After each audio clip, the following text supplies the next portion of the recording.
చాలా సింపుల్గా డ్రెస్కైనా బ్లౌజ్కైనా సరే యాంగర్స్ మనకి మిగిలిన క్లాత్ ఎలా కుట్టాలి ఈ వీడియోలో చెప్తానండి. 3 ఇంచెస్ వెడల్పు అలాగే 17 ఇంచెస్ పొడవుతో అయితే ఒక క్లాత్ని అయితే తీసుకోవాలి. ఈ క్లాత్ని అయితే మనము డబుల్ పోలింగ్ మడత పెట్టి అయితే కుట్టు వేసుకోవాలండి. ఇది కొత్త టైలర్స్ కూడా చాలా ఈజీగా అయితే కుట్టవచ్చు. లుక్ కూడా చాలా బాగుంటుందండి. ఈ విధంగా డబుల్ పోలింగ్ వేసి కుట్టు వేసుకున్నాక ప్లేట్స్ అయితే పెట్టుకోవాలి. వచ్చేసి మనము వీలైనంత దగ్గరగా అయితే పెట్టి కుట్టుకోవాలండి. ఈ విధంగా కుట్టిన తర్వాత మనకి చివరి వైపున జాయింట్స్ అంటే చూసారు కదా, ఇటు చివర అటు చివర ఉన్న జాయింట్స్ని అయితే కలిపేసి కుట్టు వేయాలి.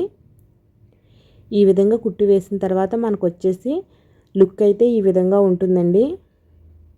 తర్వాత మనకి ఆల్రెడీ కుట్టు పెట్టుకున్న థ్రెడ్ అయితే తీసుకోవాలి. ఈ థ్రెడ్ వచ్చేసి బ్లౌజ్ బ్యాక్ నెక్కి చూసారు కదా, థ్రెడ్ని అయితే మనము మధ్యలో ఈ విధంగా పెట్టుకోవాలి.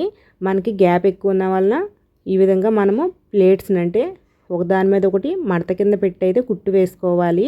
ఈ కుట్టుని అయితే 2-3 టైమ్స్ లాక్కోవాలండి. దానివల్ల మనకి థ్రెడ్ ఊడిపోకుండా ఉంటుంది.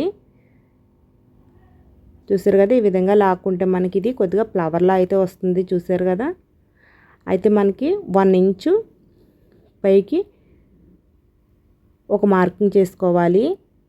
ఈ విధంగా మార్కింగ్ చేసుకున్న తర్వాత 4 ఇంచెస్ వెడల్పు 4 ఇంచెస్ పొడవుతోడైతే ఒక పీస్ని అయితే తీసుకోవాలి. మనము 2 కలర్స్ యూజ్ చేస్తే ఈ యాంగిల్స్ లుక్ ఇంకా బాగుంటుందండి. ఇప్పుడు నేను యూజ్ చేసి క్లాత్ వేరే కలర్ ఉపయోగిస్తే బాగుంటుంది, కానీ నేను కుట్టి డ్రెస్కి అయితే ఒకే కలర్ ఉంది కాబట్టి నేను వేరే కలర్ ఉపయోగించడానికి లేదు. కాబట్టి నేను ఒకే కలర్తో అయితే కుట్టేస్తున్నాను. చూసారు కదా, ఈ క్లాత్ని నేను వీడియోలో చూపించే విధంగా అయితే కుట్టుకోవాలి. ఇలా కుట్టేసుకుని మనము తిరగవేసుకుంటే మనకి ఫ్లవర్ పైన ఉన్న కొచ్చంతా కనబడదన్నమాట. ఇలా కుట్టుకోవడం వల్ల మనకి ఫ్లవర్ ముద్దగా అయితే వస్తుందండి. తర్వాత ఈ విధంగా లాక్కోవాలి. మీకు